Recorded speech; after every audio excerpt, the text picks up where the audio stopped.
Thank you, Mr. Speaker. House Bill 3167, as amended, modifies statutes to allow legal notices to be placed in print or digital formatted newspapers as long as the newspaper in question meets given thresholds, including a minimal subscriber base and a history of 12 months of publication, either virtually or in print. The digital newspaper must be provided online in an electronic format similar to a printed newspaper.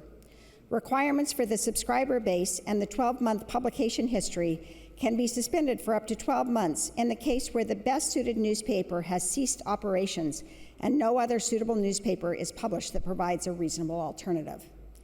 Now, that's the dry and rather boring summation of this bill. So now let me tell you a little of the backstory that took my community by surprise and generated this legislation. The Medford Mail Tribune newspaper, or later the Mail Tribune, served the Rogue Valley community for more than 100 years. It was, in fact, the first Oregon newspaper to win a Pulitzer Prize when it received an award for meritorious public service in 1934 after editor Robert Rule stood up to a gang of unscrupulous politicians.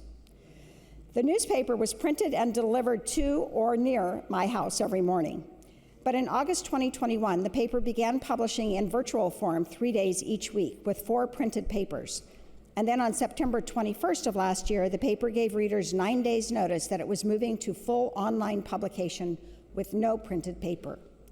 That transition posed a big problem for Jackson County because current statutes defining placement of legal notices did not contemplate that the only newspaper that might be available in a community would be fully online.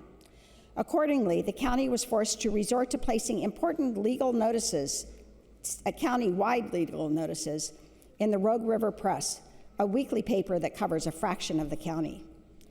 This was clearly an issue that needed to be fixed, and I worked with the Oregon newspaper publishers to draft a bill to add online newspapers like the Mail Tribune to run legal notices. We got the bill drafted, and the very next day, the Mail Tribune announced that it was going out of business. What started out as a relatively simple statutory fix immediately became much more complicated. The good news here is that the newspaper industry is not dead. In fact, we now have several papers competing or starting to compete for readers in the Rogue Valley. However, a new paper starting up will not be able to meet the thresholds for subscribers and publication history that are contained in current statute.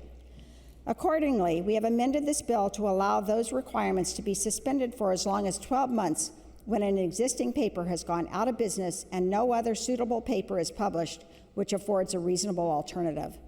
This will enable a new paper that is just being established to compete for placement of legal notices. Mr. Speaker, finally, I just want to say a word about legal notices. Like legislative carry speeches, legal notices can seem dry and boring. But it is also true that every one of these notices is life-changing to someone. The realm of legal notices includes estate claims, foreclosures, forfeited property, probates, estates, delinquent tax lists, notification of the stuff abandoned in a storage unit that is about to be sold.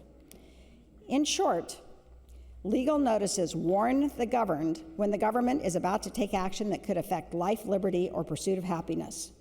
This essential information needs to be placed where it is transparent, archivable, and available to all of us. Thank goodness we have newspapers to carry out that critical responsibility. Mr. Speaker, I urge an aye vote on House Bill 3167.